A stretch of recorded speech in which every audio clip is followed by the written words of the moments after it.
misalnya dalam posisi sebagai akademisi. Jadi itulah bedanya akademisi dengan birokrasi misalnya. Kalau akademisi kan dia tugasnya berpikir dia melihat fenomena, apa yang keliru mungkin, apa yang masih bisa diperbaiki.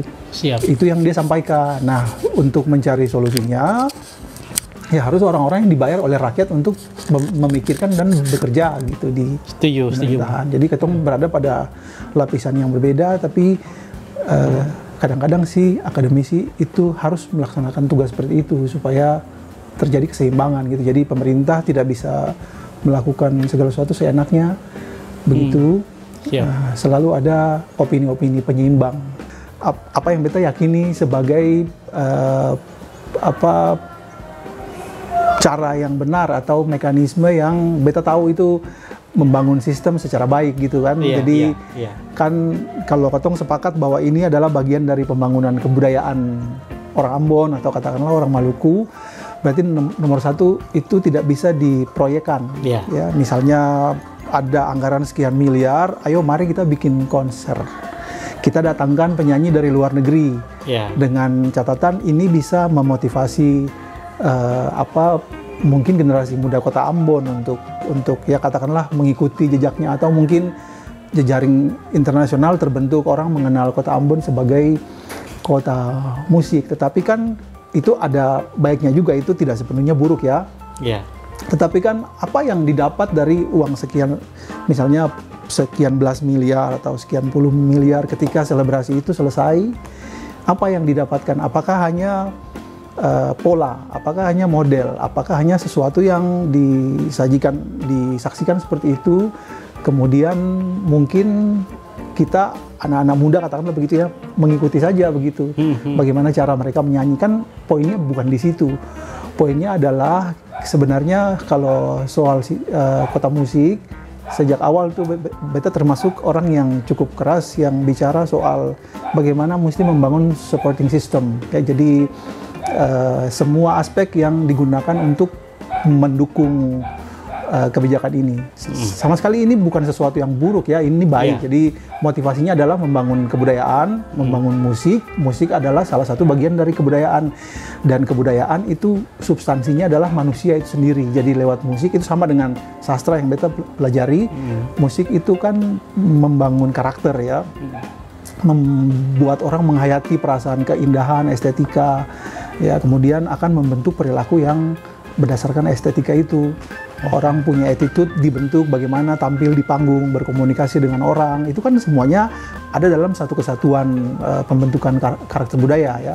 Tetapi kemudian kan yang terjadi adalah semacam pemitosan. Jadi dasar dari kebijakan ini pada awalnya, program ini kan setahu beta itu tidak dilakukan dengan mekanisme misalnya ada kajian akademiknya dulu. Jadi mengapa pemerintah berpikir bahwa ini sesuatu yang penting yang harus rakyat merelakan alokasi anggaran sekian banyak untuk menyukseskan ini? Apakah ini benar-benar dijalankan dari dasar atau ini hanya untuk memenuhi keinginan segelintir orang? Nah kan beta sendiri dengar cerita awalnya slogan ini mulai muncul itu kan hanya dari percakapan beberapa orang. Itu ada salah satu tokoh Maluku yang di Jakarta kemudian ngomong bahwa sebaiknya Ambon bla bla bla menjadi kota musik. Tapi kan itu kemudian tidak dibarengi dengan misalnya kajian ilmiah mengapa Ambon layak menjadi kota musik. Yang ada selama ini kan hanya pepesan kosong aja, ngomong pokoknya bicara aja kan tanpa landasan ilmiah. Sementara kita tahu bahwa kajian-kajian akademik itu adalah dasar yang kuat untuk merancang satu kebijakan. Nah, ini mungkin cara berpikir yang harus dibangun oleh para pemimpin kita supaya melandaskan segala sesuatu berdasarkan kajian ilmiah.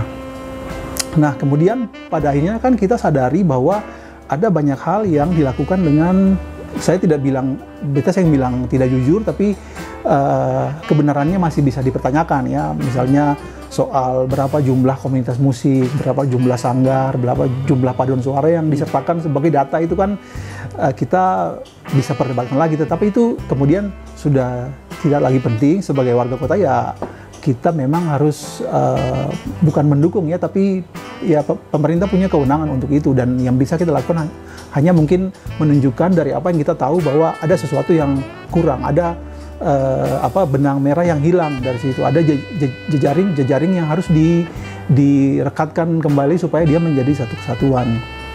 Siap. Nah, kemudian itu tadi satu, lalu terkait dengan, nah itu kemudian terkait dengan pendidikan kan. Jadi sudah sejak sekitar 2011-2012 beta itu sering ngomong dengan beberapa orang yang punya kewenangan, katakanlah begitu, punya power, bahwa menurut beta arah yang benar adalah kita bangun dulu pendidikan musik sebagai fondasi. Jadi pendidikan itu kan ada banyak model kan, ada pendidikan formal, ada pendidikan informal. Misalnya pendidikan di rumah itu kan salah satu bagian dari pendidikan informal kan. Nah, kalau kita bicara tentang sekolah kan gampang kan, pemerintah punya kewenangan di situ. Misalnya kurikulum mau disusun, pengajarnya mau diadakan, kan itu bukan soal yang sulit untuk, karena ada kewenangan, ada anggaran dan seterusnya. Nah, sekarang beda dengan itu sudah ada kan, sudah mulai gitu. Meskipun baru sekian tahun setelah sekian banyak uang sudah keluar untuk hal-hal yang sifatnya pertunjukan, selebrasi, barulah mulai, kalau tidak salah 1-2 tahun belakangan itu baru mulai digodok, kemudian diluncurkan. Nah, kemarin kita dengar rekrutmen pengajar sudah dilakukan. Nah, itu bagus sebenarnya. Tetapi kan yang penting justru di keluarga gitu kan. Jadi pendidikan informal itu penting. Kita di keluarga itu kan basic paling dasar dari satu masyarakat. Jadi kalau kita mau bicara tentang landasan kota musik, supporting sistemnya itu harus dibangun mulai dari keluarga. Jadi apakah kemudian ketika di keluarga orang suka putar musik dalam volume yang berlebihan, apakah itu sudah menjadi basic pengetahuan yang memadai untuk menyebutkan bahwa kita adalah kota musik? Kan tidak seperti itu kan. Jadi di keluarga menurut beta itu harus ditumbuhkan semacam perasaan, bukan perasaan cinta ya, kayak basicnya dibangun di situ. Jadi orang-orang di dalam keluarga, orang tua, anak-anak itu mesti ada dalam satu habitus ya, satu kebiasaan yang membudaya tentang musik itu. Nah, kita sudah punya modal. Jadi misalnya di komunitas Kristen itu kan dari dulu musik gereja itu menjadi sesuatu yang mendasari katong semua kan di gereja atau nyanyi ada. Tetapi kan kemudian kita melihat bahwa itu tidak tersistemkan dengan baik. Nah, ini saatnya pendidikan formal dalam keluarga itu yang mulai didorong. Jadi bukan lagi berbasis proyek dari atas, tetapi dia didasarkan dari bawah gitu. Jadi keluarga, misalnya pemerintah bisa mulai dengan menggagas satu program yang melibatkan keluarga-keluarga yang memang ingin fondasi keluarganya secara budaya itu berada dalam satu jejaring Ambon sebagai kota musik. Jadi kalau di beta sini anak-anak sudah mulai diberi kursus, itu ada guru privat, kemudian kita menyisihkan penghasilan, kemudian ada guru piano yang datang, pianonya beta menabung untuk beli pelan-pelan, karena memang beta tahu bahwa investasi itu selain investasi, tapi secara mendasar pada basicnya itu dimulai dari keluarga. Sebab ya dulu atau mengenal musik, beta sendiri bergelut di dunia sastra itu karena dulu sekali pola asusnya memang begitu. Beta dekat pun opa, neng oma, dong punya beberapa koleksi buku sastra. Jadi dari kecil beta sudah mulai baca cerita-cerita yang masih ditulis dalam ejaan yang dulu. Nah, itu secara pelan-pelan membangun kesadaran tentang sastra adalah sesuatu yang enak kalau dibaca. Nah, budaya itu sudah ada, katanya sudah baca kitab suci kan, itu di situ ada muatan sastranya. Nah, sekarang musik pun bisa seperti itu. Kalau misalnya katanya mau benar-benar membangun itu sebagai kekuatan dalam ketemu masyarakat, itu harusnya dimulai dari keluarga. Jadi selama keluarga-keluarga misalnya secara masif atau banyak keluarga belum tersadari mengenai pentingnya membangun ini sejak dari keluarga, itu mungkin agak sulit ya. Katanya cuma lihat slogan ini dia ada di, kayak orang Ambon bilang, di kuli-kuli air gitu. Jadi tidak substansial, itu tidak ditopang oleh satu supporting system yang benar-benar kukuh begitu, yang tertancap sampai ke. Nah, ini juga kemudian persoalan yang sulit juga, karena tidak setiap keluarga kan kita belajar bahwa musik itu kan kalau dari segi teori ekonomi dia adalah kebutuhan kesekian kan. Kita biasa belakang komplementer kan. Kalau kebutuhan dasar seperti sandang, pangan, papan, pendidikan sudah bisa dipenuhi dengan baik, barulah orang tua bisa mengalokasikan tabungan sekian untuk beta anak, misalnya dia mau belajar musik kan. Mari beta beli piano, beli gitar, atau pas datang guru vokal misalnya, seperti Bu Celo bilang kan. Nah, itu sementara kan kita tahu bahwa mungkin tidak semua keluarga, mungkin banyak sekali keluarga-keluarga yang mungkin penghasilannya tidak terlalu memadai untuk menciptakan kondisi seperti itu. Nah, ini juga PR bersama ya, bagaimana pembangunan itu bisa menghela semua orang untuk berpartisipasi dalam kesempatan yang sama gitu. Jadi meskipun penghasilan orang tuanya mungkin kalau diatur sendiri itu agak sulit untuk itu, mungkin di situ pemerintah bisa hadir ya, seperti itu. Nah, kemudian kalau di sekolah kan yang betul bilang tadi itu gampang kan, pemerintah punya anggaran, punya kewenangan, itu bisa diatur dalam waktu singkat, jadi itu tidak susah. Tapi itu keluarga, apalagi kan katong di Ambon yang hidup dalam mitos-mitos yang bilang tadi ya, kan, misalnya dari dulu orang menganggap saya mau jadi main piano for apa gitu, atau sih mau jadi penyanyi, sih mau makan apa kan. Ya ini juga apa namanya, pekerjaan rumah besar ya. Jadi bagaimana yang beta bilang, bagaimana membangun manusia itu pentingnya di situ, mengubah mindset, mengubah cara pandang, termasuk cara pandang orang tua terhadap bagaimana profesi yang ideal untuk dong anak masa depan kan. Kalau bikin jajak pendapat ke orang tua, apakah menjadi musisi itu pilihan profesi yang menjanjikan di masa depan, beta berani bilang tentu saja hasilnya banyak orang tua yang merasa itu bukan sesuatu yang menjanjikan. Itu kan karena cara pandang kan. Itu kan karena mitos ya, itu karena sesuatu yang sudah menjadi keyakinan bersama sejak lama, kemudian dia menjadi ideologi. Nah, padahal kan kalau kita tahu di luar sana, jangan jauh-jauh misalnya di Jakarta, itu saking sistemnya sudah dibangun dengan baik, supporting system ada, pemusik-pemusik itu sudah bisa hidup dengan layak kan, meskipun misalnya dong hanya bermain di lapisan kesekian kan, bukan yang di apa namanya, musik Indonesia yang di papan atas katakanlah begitu, tapi dong sudah bisa hidup kan. Ini ada banyak contoh anak-anak Maluku, yang anak-anak Ambon yang merantau ke Jakarta, kemudian dong ada di situ, dan bagi beta dong hidup cukup layak ya. Vicky Papilaya, Judith Ferdinandus, Dennis Talakua, dan Dennis Nusi kalau tidak salah. Pokoknya ada banyak sekali anak-anak yang bisa berkarya di sana, meskipun yang terlalu tiap saat muncul di televisi misalnya kan. Nah itu.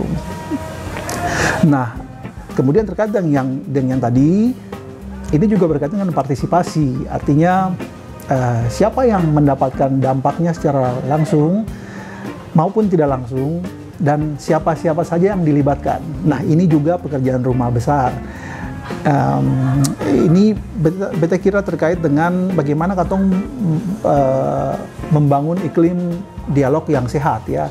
Jadi memang kan satu kebijakan, satu program apapun itu, dia tidak otomatis itu diterima dan disetujui misalnya.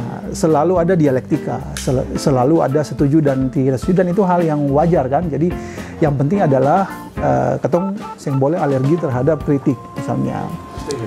Mentang-mentang ada orang berbicara vokal, orang menyatakan ketidaksetujuan dengan argumentasi bla bla bla, lalu kemudian mereka itu disingkirkan. Nah, itu kan sebaiknya tidak seperti itu. Jadi, atau membangun kebiasaan baik tentang bagaimana mendengarkan kritik. Terus ada orang tanya, saya mengkritik, saya punya solusi? Oh tidak. Jadi kritik itu adalah sesuatu yang disampaikan berdasarkan apa yang kita anggap sebagai persoalan yang belum terselesaikan. Persoalannya siapa? Bukan kita punya persoalan. Kalau soal partisipasi sebagai warga kota itu soal yang lain kan. Tapi misalnya dalam posisi sebagai akademik, beta sendiri ya saya segan-segan menyatakan ketidaksetujuan. Karena apa? Karena ya beta digaji oleh negara untuk berpikir misalnya. Sesudah itu apa yang beta pikirkan, beta sampaikan. Nah artinya ini sesuatu yang harus diperbaiki. Jadi bagaimana katong terbuka terhadap kritik, bagaimana katong mendengarkan masukan dari orang lain. Bandingkan saja. Penduduk Ambon itu berapa banyak? Katong bandingkan dengan Jakarta, kan? Kalau penduduk yang sedikit, kemudian sekian persen masyarakatnya itu adalah orang-orang yang suka musik, main musik, suka putar lagu di rumah, volume kencang kayak di sebelah nih, sampai melebihi toleransi orang tetangga, kan? Anggap saja itu karena Ambon ini kota musik ya. Terus dibanding dengan Jakarta yang sistemnya sudah terbangun dengan baik, orang-orang di sana senimannya sudah hidup, jumlah penduduknya kalau siang ya hampir mencapai 10 juta kan, itu pasar yang sangat besar. Tentu saja kan Ambon sangat kecil dan terbatas di dalam segala hal dibandingkan dengan yang tadi itu. Nah jadi itu kalau katong membangun kebudayaan jangan dijadikan proyek gitu, hanya untuk kepentingan orang-orang tertentu. Ya dia harus benar-benar didasari pada kepedulian pemimpin kota ini untuk benar-benar ini adalah budaya yang memang harus, yang luhur, yang memang harus dijadikan sebagai dasar untuk membangun masyarakat kota Ambon ini menuju masa depan yang lebih baik, yang dikenal sebagai oke, itu benar-benar kota musik. Indikatornya apa? 1, 2, 3. Ayo kita cek apa ini benar tidak? Oh ternyata ada semuanya. Berarti memang hebat. Tapi kalau sekarang coba kita minta indikator kota musik apa, kemudian dicek satu-satu, tentu saja kan memang belum terpenuhi. Sementara ini sudah berjalan ya sekitar 10-an tahun lah, harusnya dampaknya sudah mulai terasa bukan hanya pada lingkaran dalam pemerintah tapi juga ke masyarakat.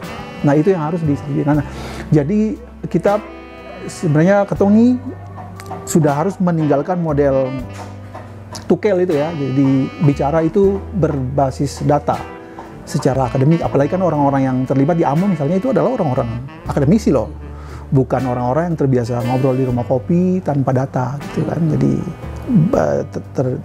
terbiasa bicara berdasarkan hasil kajian, hasil penelitian. Sekarang bertanya kajiannya mana, hasil penelitian mana gitu kan. Nah itu yang harus didudukan, bahwa katong benar-benar harus bertanggung jawab dalam memberikan satu pernyataan yang harusnya didasarkan pada landasan ilmiah, bukan hanya untuk ketemu kepentingan supaya orang mengakui lalu asal ngomong aja gitu kan. Jadi ini beta harus bilang terus terang, beta tidak menutupi apapun tentang beta pun ketidaksetujuan, tapi jauh di lubuk hati yang paling dalam, kota ini adalah segala-galanya. Beta sudah dapat banyak sekali tawaran untuk tinggal di luar sana, tapi beta memilih tetap di Ambon itu karena memang beta hidup di sini dari dulu. Sejak beta sudah mulai memahami dunia, beta pergi kemana-mana, beta menyadari bahwa tidak ada tempat seindah Ambon, dan beta harus tinggal di sini gitu. Jadi semua kritik, semua ketidaksetujuan, semua suara vokal yang beta dan teman-teman sampaikan itu memang berdasarkan ketemu kegelisahan, ya, berdasarkan apa yang ketemu lihat secara empirik, hal-hal yang bisa ketemu amati maupun bisa ketemu pikirkan tentang apa yang harus diperbaiki pada semua ini gitu kan. Itu yang mungkin sering disalahpahami ya. Mungkin dong anak ini dia bicara banyak lawang, tapi sih memang ya karena beta disuruh untuk berpikir oleh siapa? Oleh pemerintah. Jadi kalau katong diberikan tanggung jawab kepada pemerintah untuk mikir kan, tapi katong saya memberikan dampak ke masyarakat kan, itu katong berdosa juga kan, sia-sialah semua itu. Jadi apa yang katong lakukan selama ini, katong bilang katong saya setuju, harusnya begini bukan begitu, baiknya begini bukan begitu, itu bukan berarti katong saya suka, ya itu kan sangat subjektif kan. Tapi benar-benar katong merasa bahwa ini cara untuk memberikan masukan untuk memperbaiki semuanya. Jadi untuk menata mungkin saya nggak ada salahnya juga sekali-sekali suara-suara yang di pinggir ini didengarkan kan. Jadi kadang-kadang suara-suara yang di pinggir ini justru yang penting untuk menciptakan keseimbangan, begitu kita kira ya. Mungkin begitu. Ya.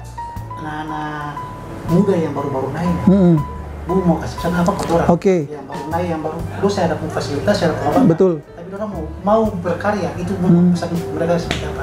Ya, beta selalu meyakini itu ketong setiap orang punya mekanisme masing-masing untuk berusaha dan bertahan gitu. Jadi kadang-kadang mungkin ketong pikir pemerintah harus hadir, ketong harus tergantung kepada bantuan pemerintah. Saya juga. Jadi ketong bisa mengasah kapasitas sendiri-sendiri, membangun jaringan sehingga pada satu titik ketong itu saya perlu mengharapkan siapa-siapa. Ketong bisa bikin sendiri ya. Bisa kok ini. Jadi kalau Ale unggul ya, kalau Ale andal dalam satu bidang pekerjaan, disingkirkan bagaimanapun itu orang akan terus mencari gitu. Karena apa? Hanya Ale yang bisa begitu. Ketong saya dapat di orang. Jadi saya perlu kecil hati kalau saya mau apa-apa ya, ciptakan kekhususan, ciptakan keunikan yang cuma Ale yang punya gitu. Orang lain bisa ikut tapi saya akan bisa sama. Kemudian yang kedua, ketong ini perlu belajar. Jadi belajar secara akademik gitu kan, maupun non akademik. Jadi otodidak itu penting, tapi jangan lupa ketong tuh penting untuk belajar secara akademik. Kenapa demikian? Karena semua pertarungan gagasan, pertukaran ide, secara general itu ketong pun peradaban ini kan dibangun dari semua yang tertulis ya, semua yang tertulis itu ada di lingkungan pendidikan.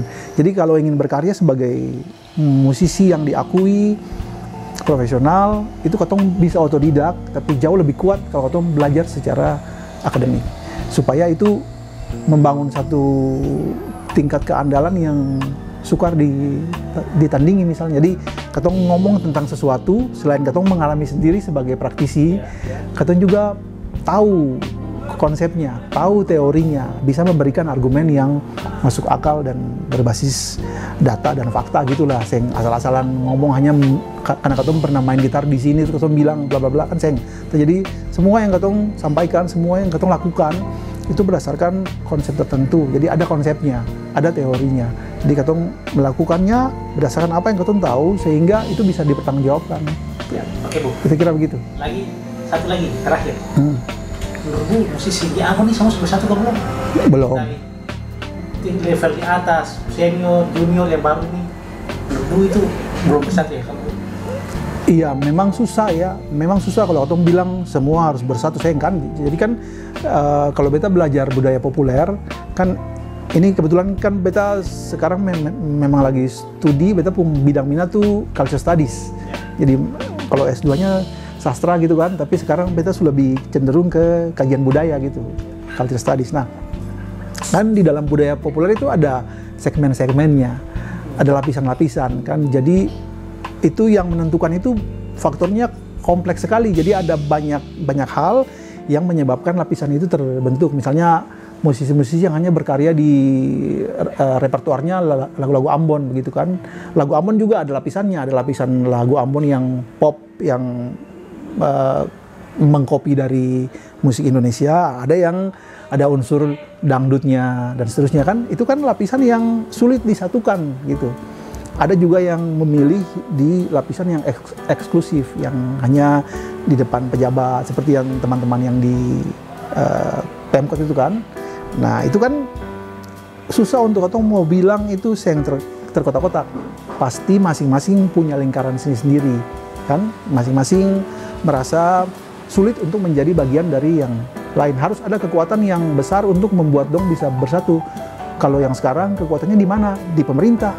Karena apa? Karena itu tadi, karena dong punya anggaran itu, kapital itu kan modal ya, punya anggaran dan punya kewenangan untuk bikin kebijakan.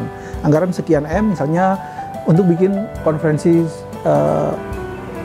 seniman Kota Ambon misalnya. Di situ bisa dibuka gagasan-gagasan yang mungkin saya bisa mempersatukan secara ideologi atau secara pilihan genre untuk berkarya, tapi minimal visinya itu bisa terfokus pada satu titik yang sama begitu. Ketong bangun kota musik itu dengan cara masing-masing. Yang akademisi yang ini memberikan masukan lewat kritik, saran dan masukan. Musisi yang pop Ambon yang koplo misalnya, oke, dong punya hak hidup juga, dong punya lingkaran. Nah, pemerintah itu mensupport itu. Jadi yang menjadi penikmat musik di Ambon itu bukan hanya orang-orang pejabat yang suka musik jazz, bukan. Atau yang suka musik lagu tempo dulu, Golden Memory, saya. Tapi ada banyak orang dengan kebutuhan estetikanya masing-masing, dengan kebutuhan musiknya, orang punya banyak pilihan. Nah, ini harus dibangun ya. Jadi pemerintah ini menyediakan yang beda tadi bilang di awal, akses yang sama. Semua orang punya akses untuk terlibat gitu. Jadi menunjukkan dirinya. Oh ini loh, beta ini katakanlah Kamba IPA misalnya, beta punya segmen ada gitu kan. Oke, pemerintah support dengan cara apa gitu. Jadi memang beta sering bilang bahwa terkotak-kotak atau saya bisa bersatu karena memang sejatinya begitu. Jadi katong saya bisa paksa untuk pemerintah mesti kumpul semua seng. Jadi biarkan saja dong hidup di lahan masing-masing, tetapi gini, kasih dong kesempatan juga untuk disaksikan, diterima, diakui oleh halayak gitu, karena pemerintah punya akses untuk itu kan. Kalau ada acara jangan lupa dong itu, misalnya teman-teman yang penyanyi Ambon misalnya, yang lagu Ambon ya, memang mungkin ada ya, tapi yang terlibat kan cuma yang di lapisan atas kan, kayak beta ada beberapa, tapi di bawah-bawah itu juga banyak sekali. Dan menurut beta justru orang-orang yang belum mapan itu kan, yang baru mulai meniti gitu, dong itu yang harus lebih banyak dikasih kesempatan. Apalagi kan sekarang media sosial, misalnya Vicky Salamor misalnya, dia punya viewer berapa, dia punya follower di Instagram berapa kan, ratusan ribu, dia punya pasar ada, tanpa pemerintah dorong dia pun dia katakanlah jadi ya. Tapi kan ada adik-adik yang lain yang di bawahnya itu kan, dan juga butuh untuk disupport. Kasih dong kesempatan supaya dong dapat modal sosial maupun ekonomi juga untuk dong berkarya begitu. Berarti kira itu ya. Jadi kotak-kotak itu ada bukan secara negatif ya. Artinya kalau gini, perbedaan prinsip itu kan pasti toh, misalnya beta yang bisa dong itu karena itu bukan beta punggung itu di situ. Kan siapa pak? Katong yang bisa paksa orang untuk selalu ikut apa yang katong bilang kan, sayang. Tapi ya biarkan masing-masing orang itu berjalan pada dia pun jalur. Yang dilakukan pemerintah itu mungkin menyediakan banyak rel untuk setiap kereta itu lewat kan, gitu kan. Jadi kalau keretanya beda-beda itu kan, kalau mau di satu rel kan pasti tabrakan itu kan. Tapi kalau pemerintah bangun rel ini menuju ke sini, proyeksinya ke sana, yang ini ke sana, semuanya akan berjalan pada jalurnya yang disediakan oleh pemerintah itu. Gitu kan? Mengapa pemerintah? Ya itu, karena rakyat memilih dorang untuk mengatur gitu kan. Mengatur apa? Mengatur uang rakyat yang rakyat kasih gitu, dari pajak segala macam kan. Dong petugas untuk mengatur untuk kepentingan masyarakat banyak, bukan untuk keluarga, bukan untuk dong orang-orang dekat, bukan. Tapi semua harus terlibat, semua harus merasakan manfaat yang sama secara ekonomi dulu kan, secara ekonomi, secara budaya orang berada dalam satu visi yang bisa sama tentang satu ideologi tentang Ambon ini kota musik. Jangan kasih biar orang hidup dalam mitos lama-lama gitu. Siap. Berarti kira begitu sih juga Pak ya. Kalau ada pertanyaan nanti. Ya. Dan banyak tuh. Siap Om.